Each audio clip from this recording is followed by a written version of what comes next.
The seal on my arm splits into 6. Then it splits again. 12, 20. I lose count somewhere past 30, and that's the exact second the entire hall stops breathing.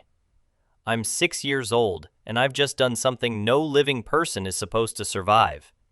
300 nobles freeze at the same moment. Somewhere near the back, a goblet hits the marble floor and shatters, and nobody even looks down. The right keeper who was smiling at me 2 seconds ago is now backing away like I'm on fire. "Impossible," he whispers, then louder, cracking, "Impossible!" Guards I didn't even notice standing along the walls suddenly have spears leveled at my chest. At a 6-year-old, my chest, my mother's wine glass is still in her hand, frozen halfway to her mouth, her face gone the color of old paper. My father doesn't freeze. My father moves. He's in front of me before the second spear finishes lowering, one hand catching the closest weapon by the shaft like it's a stick a child swung at him. "Explain yourself," he says. Quiet. That's worse than shouting. Everyone in this kingdom knows quiet is worse.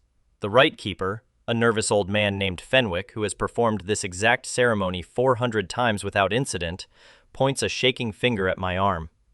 31 seals, Lord Solmere. 31. A child does not carry 31 seals. A child carries 1. His voice drops to something close to a prayer. There is only one story in history where a soul held more than 1 seal. You know which story. My father's jaw tightens. Somebody in the crowd says the name before he can stop them. The Hollow King. That name moves through the hall like cold water down a spine. Old nobles who haven't stood up straight in years suddenly find the energy. Mothers pull their children back a step. Somewhere, a woman starts crying quietly, like she's already grieving someone who hasn't died yet. I don't know what that name means yet. I'm about to find out it's the worst thing a person in this world can be called. And apparently, as of 30 seconds ago, it's me. Guards are still pointing spears. My father is still holding one steady by the shaft with a grip that could bend steel. My mother finally sets down her glass, and I watch her hand shake doing it. This should be the part where I panic. Instead, somewhere behind my 6-year-old eyes, a much older, much more tired part of me thinks the same exhausted thought it's been thinking for months now. Of course this is how it starts. Let me back up, because none of this makes sense without the part I haven't told you yet.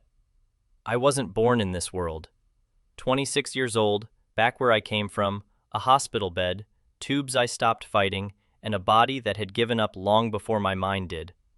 I don't need to walk you through the sad parts. Illness, slow, boring in the worst way, the kind of dying that gives you way too much time to think. So I thought. For 2 straight years, flat on my back with nothing else to do, I built entire worlds in my head. Class systems, skill trees, stat synergies nobody else would ever see. It wasn't really hope. It was just the only thing that made the ceiling less white.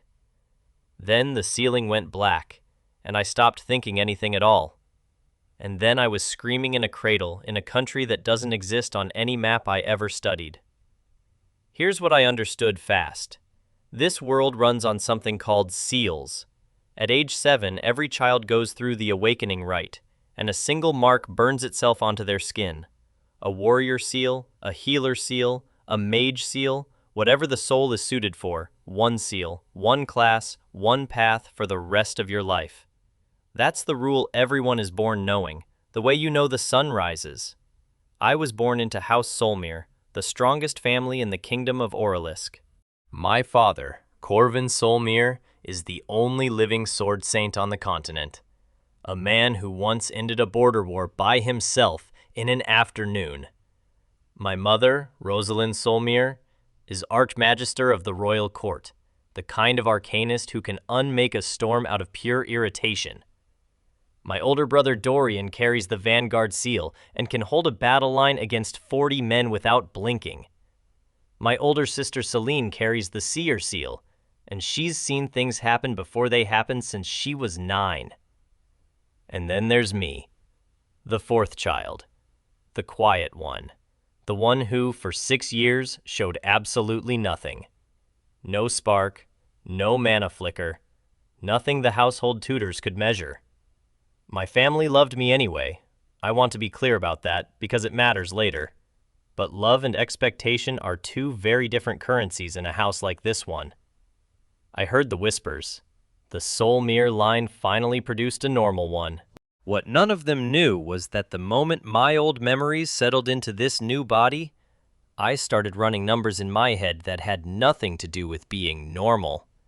Every class I'd ever theorized, every synergy I'd sketched on hospital napkins because my hands still worked even when nothing else did. I had no seal yet, but I had a blueprint for every seal that could ever exist. I just had to survive long enough to use it. The awakening rite isn't supposed to happen until 7. Mine happened at 6, a full year early because, as Fenwick would later explain through gritted teeth, a soul carrying that much dormant class potential can rupture the timeline of its own ritual. My body couldn't wait. It forced the door open early. Nobody in that hall knew that was coming. I didn't fully know it was coming. What we all found out together in front of 300 witnesses was that when the seal finally burned into my skin, it didn't stop at 1. It kept going. 31 seals. 31 classes. A number that hasn't existed in recorded history except in one legend everyone in this kingdom is raised to fear. 400 years ago, a single man bore every seal that could be given. He called himself nothing. History calls him the Hollow King. He didn't rule anything. He burned an entire eastern province to glass in one afternoon because a class conflict inside his own soul drove him past whatever counts as sane, and it took 11 of the era's strongest warriors dying in the same hour to put him down. Since that day, the law is simple. 1 seal, or you're a threat that gets removed before you're old enough to understand why. And I just failed that law in the worst possible way, in the most public room in the capital, as the youngest child of the most powerful family in Oralisk. Fenwick is still staring at my arm like it might explode. "The child cannot leave this hall," he says, and his voice has gone thin and official. The voice of a man reciting a rule he wishes didn't exist. Protocol is clear. Multi-seal manifestations are reported to the Choir of Vessels within the hour. The Choir of Vessels. I'll explain exactly what that means soon. For now, just know this. It's the organization that exists for one purpose, finding people like me, and ending them quietly before they become a second Hollow King. My father hasn't lowered the spear he's holding. "Say that again," he tells Fenwick, "and see what happens." The hall is dead silent except for someone's dropped goblet still rolling in a slow circle on the marble. My mother finally speaks, and her voice is doing something I've never heard it do before, shaking and completely in control at the same time. "The ritual malfunctioned," she says, loud enough for the whole room. "A rare instability. It happens. The boy's seal will be reassessed privately by House Solmere physicians and reported through proper channels once confirmed." It's a lie. Everyone in the room knows it's a lie. 31 glowing marks on a 6-year-old's arm are not a ritual malfunction. But my mother is the Archmagister, and my father is the only sword saint alive, and for one very long, very fragile second, nobody in that hall is brave enough to call the strongest woman in the kingdom a liar to her face. Fenwick's mouth opens, closes, opens again. "Lady Solmere, that will be all, right, Keeper." He bows so fast he nearly falls over, and I watch something behind his eyes that I don't fully understand yet. Fear, yes, but also calculation. A small, ugly kind of calculation that I'll come to regret not noticing sooner. That should have been the end of it for the night. It wasn't. My father carries me out of that hall himself, my sleeve pulled down hard over an arm that's still faintly glowing under the fabric. Past 300 nobles who will all be telling this story by breakfast whether we want them to or not. Behind us, I hear Fenwick's voice, quiet, talking to no one visible in the shadow of a side corridor. I don't catch the words, I catch the tone. And 6-year-old body or not, Some very old, very careful part of me files that tone away and does not forget it. We ride home in a carriage that nobody speaks in for 11 straight minutes. My sister Celine breaks it first. She's 15, sharp-eyed, and her seer gift means she's usually the calmest person in any crisis because she's already halfway through 3 futures before the rest of us finish reacting to one. Tonight, she isn't calm. "I didn't see this," she says, staring at my sleeve like it personally betrayed her. "I've been watching Wren's future flicker for 2 years, and I never saw this." That's my name, by the way, Wren Solmere, youngest son of the strongest family in Orlisk, and as of tonight, the most hunted 6-year-old on the continent. "You didn't see it," my father says, "because it wasn't there to see until an hour ago." "That's not how my gift works, and you know it." "Celine," my mother's voice again, quieter now, exhausted. "Not tonight." My brother Dorian hasn't said a single word since the hall. 17 years old, Vanguard SEAL, built like a wall with opinions. He's watching me the way you watch something you're not sure is dangerous yet. I understand. I'd watch me that way too. "He's still Wren," Dorian finally says. "It's not a question. It's him deciding something out loud, for himself, before anyone else can decide it for him." Nobody answers right away. The carriage wheels hit a rut in the road, and everyone sways the same direction at the same time. Like even our bodies are trying to stay united when nothing else feels certain. My mother reaches over and takes my hand. Her fingers are cold. Her voice isn't. "You are still our son," she says. "That does not change because of numbers on your arm." I believe her. I want to be clear about that too. I believe every word.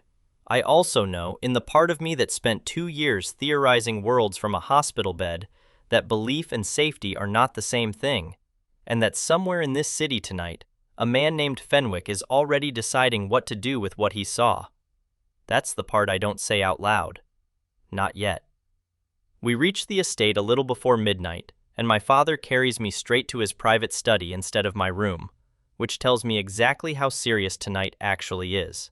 He sets me on the desk, pulls my sleeve back himself, and stares at 31 faintly glowing marks arranged across my forearm, like a language nobody in this house has ever needed to read before. "Do you know what any of these are?" he asks.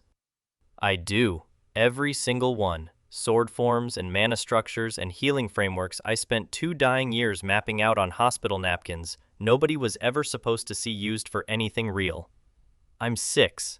I'm not supposed to explain any of that. So instead, I point at one seal near my wrist, small and silver, shaped like a folded blade. "That one wants to fight," I say.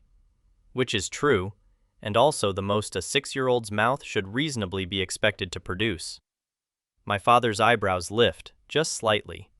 It's the first almost smile I've seen on him all night. "We start there then," he says, quietly. "No public seal registration, no choir report. Nobody outside this house learns what you carry until we understand what it means to carry it." My mother, standing in the doorway, doesn't look relieved. She looks like a woman doing math on a problem with no good answers. "Corvin," she says, "if the choir learns we hid a multi-seal child from registration, the punishment isn't a fine. You know what it is." I know exactly what it is. "And you're choosing to risk it anyway." My father looks at me, really looks, the way you look at something you've already decided is worth the risk before you've finished weighing it. "He's my son," he says. "That's not a choice. That's just what's true." I don't cry. 6-year-old body, 26-year-old ghost riding shotgun behind my eyes, and somehow this is the moment that nearly breaks me open anyway.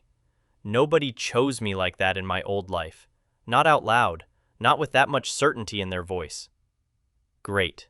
Just great. 6 years old and already emotionally compromised by my own father. That night, lying in a bed too big for a body this small, I make myself a promise instead of falling asleep.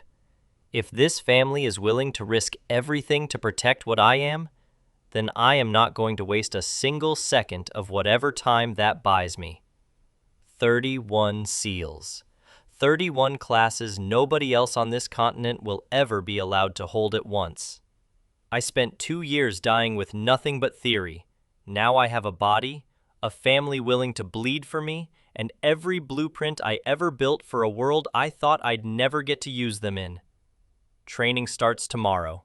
I have no idea yet that somewhere across the city, in a cold stone office belonging to an organization most nobles only whisper about, a report bearing my name is already being written.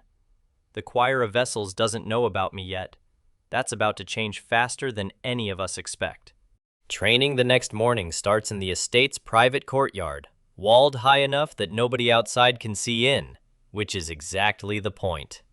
My father wants to test the blade seal first, since it's the one I pointed to, and because, as he puts it, a sword is the easiest thing in this house to explain away if a servant sees it. He hands me a wooden practice sword nearly as tall as I am. I pick it up, and something in my chest that isn't mine, and is entirely mine at the same time, just clicks. 2 years of theory crafting weapon skill trees on a hospital napkin, and my 6-year-old arms move through a stance I've never physically performed in my life, like they've done it 10,000 times. My father's face goes very still. Again, he says. I do it again, cleaner, faster. My body is small and untrained and should not be capable of this, and yet the seal on my wrist pulses warm every time I execute the form correctly, like it's confirming something instead of teaching it. Wren. My father's voice has an edge in it I don't recognize yet. Where did you learn that stance? I almost answer honestly. I catch myself half a second before the mistake. The seal shows me, I say instead, which is close enough to true that it doesn't feel like lying. He watches me run the form a third time, and I catch something in his expression that isn't fear and isn't pride. It's closer to recognition, like a man realizing the thing standing in front of him is bigger than the son he thought he had. That should feel good. Mostly, it feels like pressure. By the end of the first week, I've stabilized 3 seals well enough to use without my nose bleeding afterward. The blade seal, a minor healing seal my mother tests personally, palms glowing over a cut on my own arm that closes clean in seconds, and one my mother doesn't recognize at all, a seal shaped like an open eye, humming faintly whenever someone in the room is about to lie. That's not a registered class, she says, staring at it. I've never seen that seal in any archive. Neither had I, technically. I'd only ever theorized it. Apparently, theory and reality don't always match, and sometimes reality is stranger than the napkin version. What do we call it? Celine asks, leaning over my arm with the same intensity she uses when she's trying to force a vision to cooperate. We don't call it anything, my mother says. We don't discuss it outside this room, ever. That's the pattern for the next month. Discover a seal, test it in private, push it just far enough to be useful, never far enough to be visible from outside our walls. My mother handles the Arcanist-adjacent seals, my father handles anything combat. Dorian, once he stops treating me like glass, starts sparring with me twice a week, going easy at first, then less easy once he realizes easy is insulting me. Celine handles the part nobody else can. She sits with me some evenings and just watches, quiet, her seer eyes doing something behind them that she won't explain. What do you see? I ask her once, after a long silence. Static, she says. Every time I try to look at your future past a certain point, it's just static. Like the story stops existing and starts being written instead. I don't know what to do with that. Neither does she. That should worry me more than it does, I tell her. It worries me plenty for both of us, she says, and doesn't smile when she says it. Here's the cost nobody outside this family sees. Every new seal I stabilize comes with a night where my body doesn't cooperate. Fever, shaking, once blood that comes up black instead of red, which sends my mother into a controlled panic that scares me more than the actual symptom does. 31 souls worth of class essence trying to fit inside one small body, she explains afterward, voice tight. Every stabilization is a negotiation. Push too hard too fast, and the negotiation fails. What happens if it fails? She doesn't answer that one. She doesn't have to. I already know what happened to the Hollow King's body. Eventually, after 11 of the era's strongest warriors finished with it. I train anyway. Slower now, more careful, but I train anyway. Because 6-year-old body or not, I remember exactly what it felt like to run out of time with nothing built yet, and I am not doing that again. By the second month, I've stabilized 9 seals. My father starts calling it a private miracle. My mother starts calling it a private catastrophe waiting for permission to happen. They're both right. That's the annoying part. The 10th seal is the one that almost ends everything before it starts. It surfaces on a quiet Tuesday evening, unprompted, no warning, no gentle warm-up like the others. 1 second I'm holding a stance for my father, and the next my whole arm is burning white hot from the inside. A seal none of us tested forcing itself awake without asking permission from anyone, least of all me. I go down hard. I remember the floor of the cellar coming up fast, and I remember my mother's voice cutting through the ringing in my ears, sharper than I've ever heard it. "Corvin, get him upstairs, now!" The next several minutes are pieces, not a whole memory. Candlelight, my mother's hands glowing gold over my chest, her voice reciting something in a language I don't recognize, fast and clipped and afraid in a way she never lets herself sound in front of me. My father holding my hand so tightly it should hurt and doesn't, because everything else hurts worse. "His mana core is rejecting the load," my mother says, to my father, not to me, like I'm not fully in the room even though I can hear every word. 10 active seals at once. His body isn't ready for 10. Then make it ready. That's not how bodies work, Corvin, and you know it. I black out somewhere in there. When I wake up, it's morning, and my mother hasn't left the chair beside my bed all night, and the 10th seal, a strange, sharp-edged mark shaped like a lightning fork, sits quiet and stable on my wrist like it was never anything but calm. "You scared us," Dorian says from the doorway, arms crossed, trying and failing to sound casual about it. "I scared myself," I admit, which is the truest thing I've said since I got here. My mother's rule after that night is absolute, no negotiation, no exceptions. 1 new seal stabilized per month minimum, tested only under her direct supervision, no pushing ahead on my own no matter how easy the theory makes it look in my head. I agree to the rule. I don't tell her that some nights, lying awake, replaying that white-hot burn behind my eyes, the 26-year-old ghost riding behind my ribs is doing math on how much slower 1 seal a month is going to be if the choir ever comes looking before I'm ready, and not liking a single answer it comes up with. What none of us notice, not my father's instincts, not my mother's caution, not even Celine's static-choked visions, is that Instructor Fenwick, the right keeper who watched 31 seals burn into my arm that first night, has not simply gone home and forgotten what he saw. He's been asking questions around the estate. Careful ones, the kind a longtime family friend is allowed to ask without anyone thinking twice. How's young Wren settling in? Has the seal reassessment finished yet? Is the boy attending any lessons outside the house these days? Small questions, harmless questions, the kind that add up to a very specific shape if you're the kind of person paid to notice shapes. And Fenwick, it turns out, has been on the Choir of Vessels' quiet payroll for 11 years. None of us know that yet. I want you to sit with that for a second, because it matters. The people protecting the biggest secret in the kingdom don't know the man closest to that secret already sold his loyalty a decade ago. 3 months in, my mother starts requiring seal training to happen entirely underground. A converted wine cellar with no windows and a door that locks from the inside.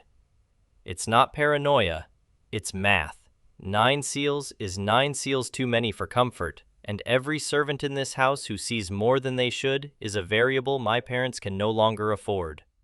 Fenwick isn't a servant. Fenwick is a family friend who's known my father since they were boys training under the same swordmaster. Fenwick gets invited to dinner sometimes, the way you invite someone you've trusted for 20 years without questioning it. Which is exactly how, on one particular evening, he ends up walking the east hallway alone at a time nobody's supposed to be walking anywhere alone. close enough to the cellar stairwell to hear voices that shouldn't be coming from a locked wine cellar at all. I don't know he's there. None of us do. I'm 3 sentences into demonstrating a new seal to my father, one that lets me read the structural weakness in stone, useless in a fight, fascinating for exactly nobody except me, when Celine upstairs goes rigid at the dinner table for no reason anyone can see. Something's wrong, she says, to nobody, to everybody. My mother is instantly on her feet. What kind of wrong? Celine's eyes have gone unfocused, the way they do when a vision hits without permission. I don't know yet. I just know the static around Wren just moved. Nobody understands what that means, not even her, not fully. But Celine doesn't get visions like this for nothing, and every single person at that table knows it. My mother is already moving toward the cellar stairs before the sentence finishes leaving Celine's mouth. She's too late by about 90 seconds. Fenwick is gone from the east hallway by the time she checks it, and the household staff swear he left through the front gate 20 minutes earlier, like he does most evenings. Nothing unusual, nothing anyone thought to mention. Nobody saw him stop outside the cellar door. Nobody saw him listen. Nobody, that is, except Dorian, 3 days later, standing guard on a routine perimeter walk he only does because Celine asked him to without explaining why, who watches, from a distance, through a gap in the garden hedge, Instructor Fenwick meet a stranger in gray robes at the edge of the estate grounds after dark and hand him a sealed letter. Dorian doesn't confront him. Dorian is 17, not stupid. He watches, memorizes the stranger's face, and comes straight home. Choir robes, he tells our parents that night, voice flat with the effort of staying calm. Gray, silver trim, the eye symbol on the collar. I've seen it at court functions. That's not a coincidence meeting. That's a handoff. The room goes cold in a way that has nothing to do with the season. How long, my mother asks, has he been reporting to them? Nobody has an answer. That's the part that scares me most, watching from the doorway where I'm not technically supposed to be listening. Not how long has he known. How long has he been reporting? Because if it's been going on for weeks, that's damage control. If it's been going on for years, that's an entirely different, much worse conversation about how much this family's oldest friend has already sold to people who want me dead. My father doesn't wait for the room to finish being cold. He's already moving toward the door. Corvin, my mother's voice stops him. If you confront him tonight, and he's already sent word, you'll only confirm to the choir that we're hiding something worth confronting someone over. And if I do nothing? Then we assume the worst has already happened, she says, and we prepare for it instead of reacting to it. That's my mother. Cold math, even when the equation includes betrayal by a man who's held me as a baby. Celine tries to force a vision on Fenwick that same night, eyes closed, hands pressed to her temples, chasing a future thread she's never deliberately hunted before. It costs her. She comes out of it pale and shaking, gripping the table edge like the room might tilt without warning. I saw a name, she says finally, not his, someone above him, a woman. I couldn't get a face, just a title, Prime Cantor. That's not new information, my father says gently. We already know the choir has a Prime Cantor. That's not what scared me. Celine looks straight at me when she says it, and for the first time since this all started, my always composed sister looks genuinely rattled. She already knows Wren's name. She knew it before Fenwick's letter ever reached her. Nobody has an answer for that. I don't either, and I'm the one it's apparently about. Here's what none of us know yet. Sitting in that room working out how much damage has already been done, the letter Dorian watched Fenwick hand over 3 days ago has already reached its destination. It's already been read. It's already been passed up a chain of command that ends, eventually, at a woman most of the kingdom has never seen in person and hopes never to. Her title is Prime Cantor. Her name is Halveth, and she has spent the last 30 years of her life hunting exactly one kind of person. The kind of person I am. By the time my father finally does confront Fenwick, 3 days later, careful, controlled, giving nothing away except a pointed question about loyalty, the old Rightkeeper simply looks at him with something close to genuine grief. "You should have told me the truth, Corvin," he says quietly. "I could have helped you hide it properly. Instead, you made me watch it happen and guess." "So you sold us out instead." "I reported an unregistered multi-seal," Fenwick says. "That's not betrayal, that's the law. You're the one who broke it." My father doesn't hit him. I think, honestly, some part of him wants to. Instead, he just says one sentence, flat and final. "Get off my land." Fenwick leaves that afternoon, and none of us see him again for a long time. What we don't get, what nobody in this house gets, not my father's fury, not my mother's careful math, not Celine's static blurred visions, is confirmation of exactly how much time we have left before the choir decides what to do with what they now know. We find out 5 days later, and it arrives in the worst possible form.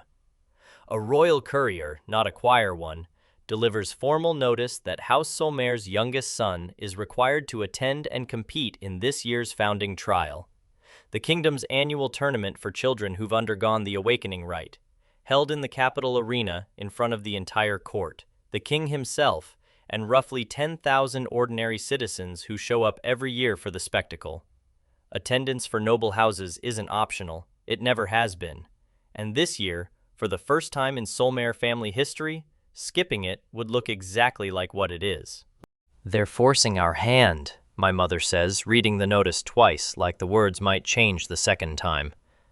"If Wren doesn't compete, every noble house in the capital assumes the rumors from the awakening rite were true.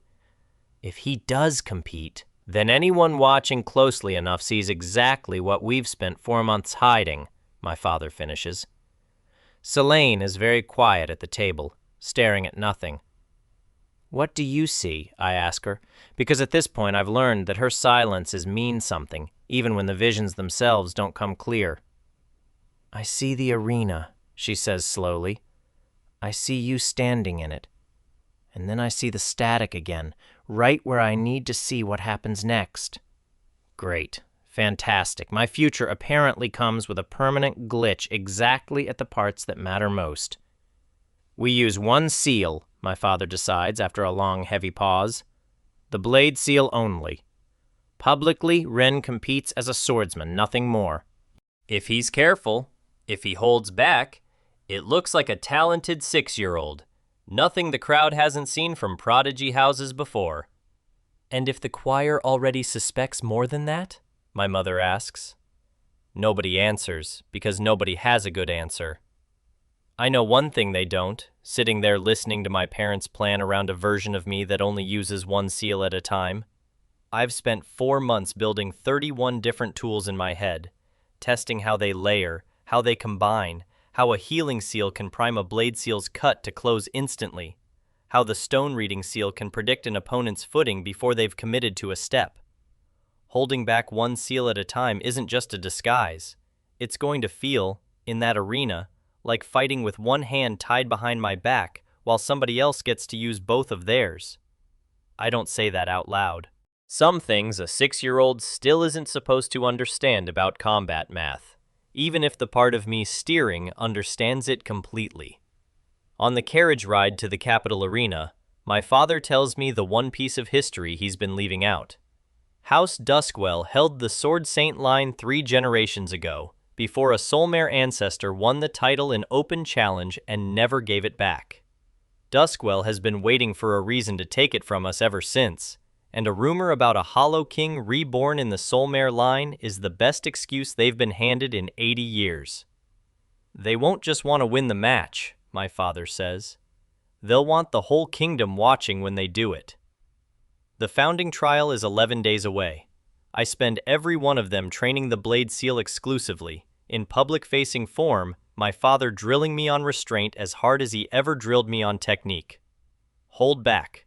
Look talented, not impossible. Give them a story they can believe. 11 days isn't very long to learn how to hide what you actually are. It's about to be nowhere near long enough. The Capitol Arena on the morning of the founding trial holds more people than I've seen in my entire 6 years in this body, stacked in rings of stone benches all the way up to a sky bright enough to hurt. I've never felt smaller. Backstage, in a holding chamber reserved for noble competitors, I get my first look at the boy I've been quietly told to expect trouble from. Corin Duskwell, House Duskwell's heir, 8 years old, 2 years into his warrior seal, and radiating the exact kind of confidence that comes from never once losing a fight that mattered. "So you're the Solmere rumor," he says, looking me up and down like I'm something a servant tracked in on their boots. 30-something seals, they're saying. Funny, you don't look like you can hold one. I don't answer. My father taught me that much at least. Don't feed a spark you don't want to become a fire in front of a crowd. Corin doesn't need my answer. He's already smiling like he got one anyway. House Duskwell's been waiting a long time for a reason to put your family in its place, he says, quieter now, just for me. Guess we finally got one. That's the first time I understand fully that House Duskwell isn't just a rival name in a tournament bracket. There's history there I haven't been told yet, old and sharp enough that an 8-year-old already knows exactly which words are meant to cut. The trial itself runs in elimination rounds, paired duels, first clean hit or forced surrender wins, judged by a panel that includes, I notice with a small cold drop in my stomach, 2 choir representatives in gray robes with silver trim seated in the royal box. My father sees them too. I watch his jaw tighten from across the staging area. My first round goes exactly the way we planned. Blade seal only. Technically skilled for my age. Careful never to move faster or cleaner than a 6-year-old prodigy plausibly could. I win clean, unremarkable. Exactly the story we wanted the crowd to believe. The second round almost breaks the plan before Corin ever gets the chance to. My opponent is a 9-year-old girl from a minor merchant house, already 2 years into an assassin seal, faster than anyone I've faced so far. She gets inside my guard twice in the opening exchange, and on the second one, my body reacts the way 4 months of theory-crafted muscle memory wants it to react, not the way a careful 6-year-old should. I catch her wrist mid-strike with a precision that draws a small, confused murmur from the front row of the crowd. I feel my father go tense in the stands, without even looking at him. I ease off immediately, let the next exchange go sloppier than it should, and win on a technicality a heartbeat before the judges start asking questions nobody in this family wants answered yet. Close. Too close. Careful, my father mouths at me from the stands, once, and I nod back like a boy who understands exactly how much that near miss almost cost us. I do. I really, really do. Corin wins his rounds too, loudly, dramatically, playing to the crowd every single time. The bracket puts us against each other in the semifinal. Of course it does. Some stories just aren't interested in giving you an easy path. The moment we step into the ring together, the crowd noise changes. Sharper, hungrier, the sound of 10,000 people realizing they're about to watch the thing they actually came for. Solmere versus Duskwell. Old family rivalry made flesh in 2 children who barely understand yet what they're carrying. Try to make this interesting, Corin says, drawing his practice blade. I'd hate for the great Solmere heir to bore everyone on his way out. I raise my own blade. Say nothing. My father's voice is in my head. Hold back, give them a story they believe. And I fully intend to. I intend to right up until the moment Corin's first strike comes in faster and harder than anything in the earlier rounds, clearly aimed to draw blood in front of the biggest crowd of his young life, and something in the seal on my wrist flares warm in warning half a second before impact. I dodge on instinct, 6-year-old body, reflexes that shouldn't exist yet, and I watch Corin's blade cut air exactly where my head was a heartbeat earlier. The crowd gasps. Corin's smile falters just slightly, just for a second. That's the moment, right there, that one heartbeat, where I feel it. A gaze from the royal box, sharp and focused in a way that has nothing to do with tournament excitement. One of the gray-robed choir representatives has gone very, very still. I don't know yet, standing in that ring with my heart hammering and my father's voice in my head telling me to hold back, that the man in the royal box isn't just watching the match anymore. He's counting something, reading something in the air around me that the crowd can't see and I can't stop him from seeing. And what he's counting, I'll learn very soon, is mana resonance. Every seal has a signature. A single seal fighter has one clean, simple frequency, easy to read at a glance for anyone trained to look. A multi-seal carrier, even one using only a single seal actively, still bleeds faint traces of every dormant seal underneath, like static under a clear signal, if you know exactly how to listen for it. Choir inquisitors are trained to listen for exactly that. The man in the gray robes leans forward, murmurs something to the colleague beside him, and I watch both of them go very quiet in a way that makes my stomach drop straight through the arena floor. Corin, oblivious to all of it, comes at me again, faster, angrier, embarrassed by the dodge and determined to make me pay for it in front of everyone. I block this time instead of dodging, blade seal only, exactly as planned, and it's close. Closer than it should be for a technique I've had 4 months to master. Getting nervous, Solmere? Corin snarls, pressing the attack. I don't answer. I'm too busy noticing that one of the gray-robed men has just risen from his seat in the royal box and started making his way, unhurried, deliberate, toward the arena floor. That's not tournament protocol. Officials don't leave the box mid-match. Celine's static blurred vision suddenly makes horrible, complete sense. This is the part of my future she couldn't see clearly because it hadn't fully decided yet whether it was going to happen. It's deciding right now. I catch my father's eyes across the arena, and for the first time since the night of my awakening rite, I see real fear on his face instead of careful control.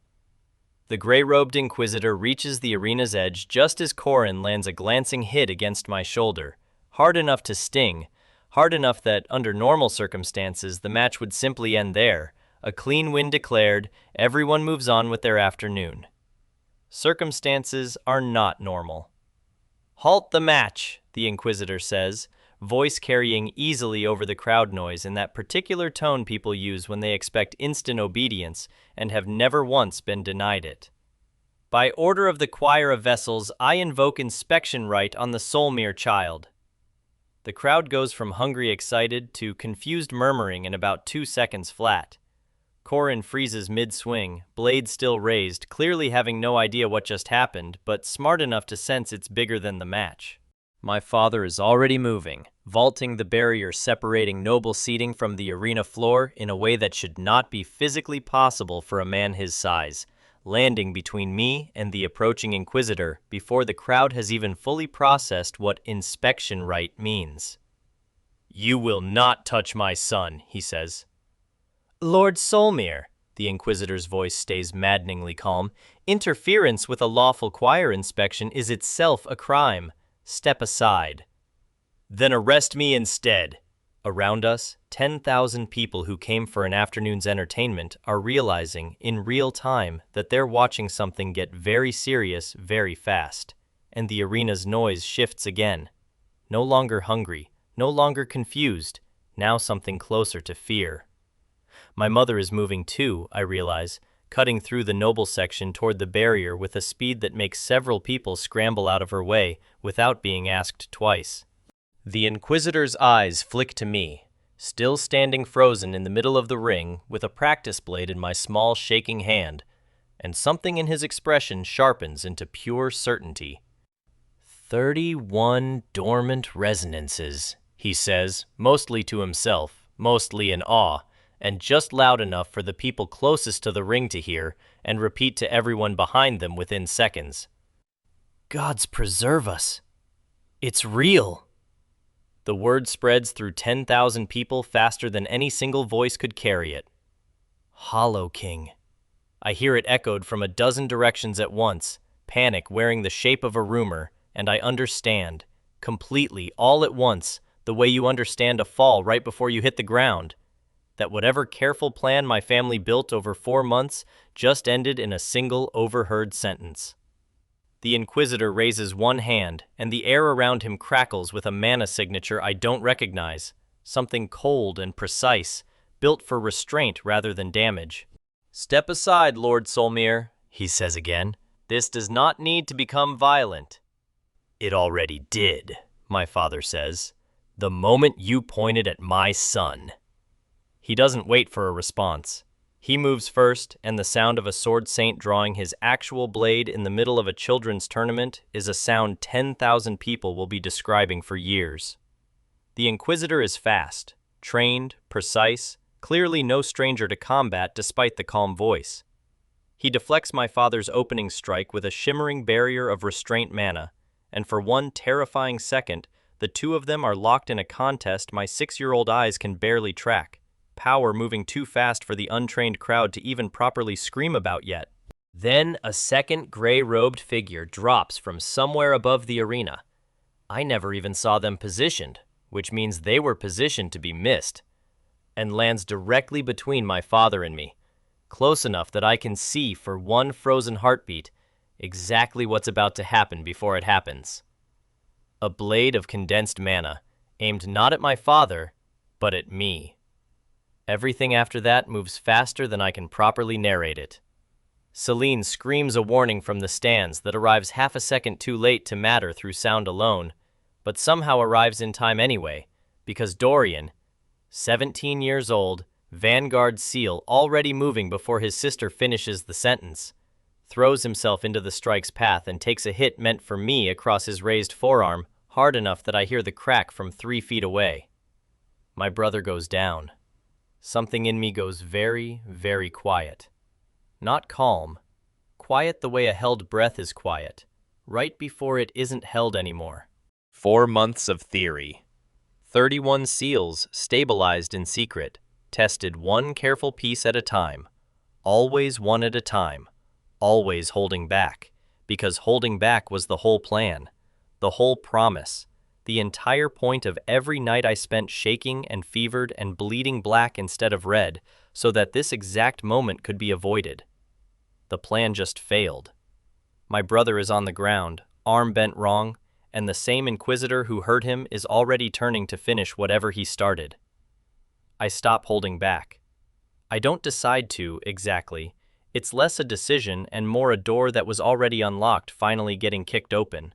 31 seals lighting up my arm at once instead of one at a time, and the sensation is nothing like the careful single-seal training I've been doing for months. It's every blueprint I ever built, colliding at once. Blade form and healing weave, and structural reading, and a dozen classes I haven't even had time to name yet. All of it moving through a 6-year-old body that should not be able to hold this much, and somehow, right now, holds it anyway. The Inquisitor who struck Dorian turns back toward me and stops. I watch his calm, trained expression crack for the first time since he stepped onto the arena floor. "That's not possible," he says. "You already said that once today," I tell him, and my voice doesn't sound like a 6-year-old's voice anymore. Not entirely, some older cadence bleeding through the cracks. "You were wrong then, too." What happens next, the crowd will describe 100 different ways over the following weeks, and none of them will fully agree, because none of them have language built for what they actually watched. A child moving with a swordsman's precision and a mage's control, and a healer's instinct, and something else entirely layered underneath all of it. Closing the distance before the Inquisitor can raise his restraint barrier again, Blade Seal disarming him in one motion, while a second seal I don't even consciously choose reads the exact structural weakness in his stance and buckles his knee from underneath him. He hits the ground hard. I don't finish it. I want to be clear about that, because it matters later. It matters to who I decide to be after today. I have 31 classes worth of ways to end this permanently, and I choose the one that just makes him stop. Blade Seal pressed flat against his throat, close enough that he understands exactly how thoroughly he lost without either of us crossing a line neither of us can walk back from. The arena is silent. 10,000 people, silent. staring at a 6-year-old standing over a choir inquisitor with a wooden practice sword that shouldn't be capable of any of what they just watched.